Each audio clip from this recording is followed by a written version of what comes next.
Bu video çəkməkdə Bu məqsədi dərya deyil, Nofəlin sən kəramət bağlamaq. haqqında Mən dediklərinə şahidim. kəramətin oxucusu olaraq cavab vermək.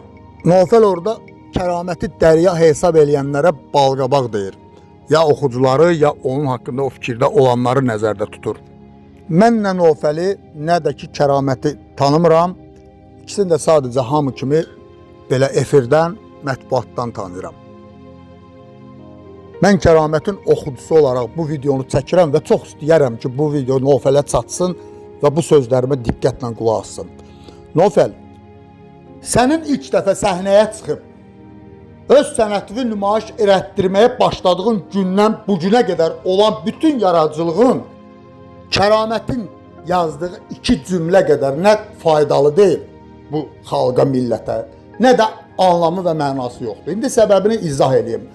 Kəramət yazdığı hər cümlədə səni sənə tanıdır, insanı özünə tanıdır. Şuur, düşüncə, təfəkkür, idrak bu kimi ölçülərlə sizi müqayisə eləsək, kəramət müdrik bir baba, sənsə təzə-təzə ayaq tutub yeriyən bir uşaqsan. Bu dünyaya doğulub, sənə təqdim olunan bu həyatı şablon, standart bir şəkildə yaşamaq adi bir haldır. Amma tək insanlar, cəsarət sahibi olan insanlar geniş düşünə bilir.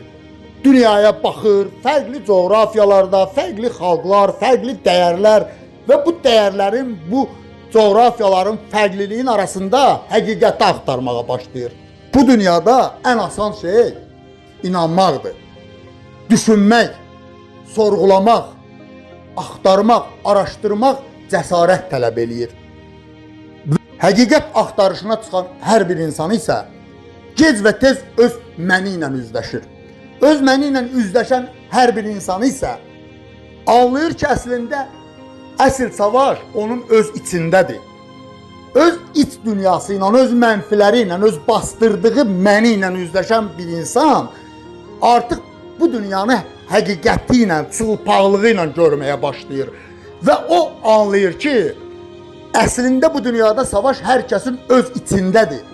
Və hər kəs öz travmaları ilə, öz yaraları ilə başqalarını günahlandırmağa çalışır.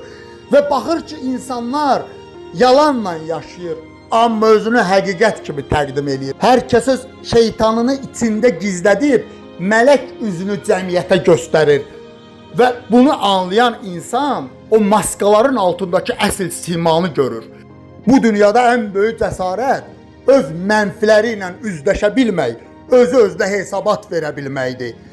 Ən ali məqam isə həqiqəti dərk eləməkdir. Onu sən öləndə dərk eləyəsən.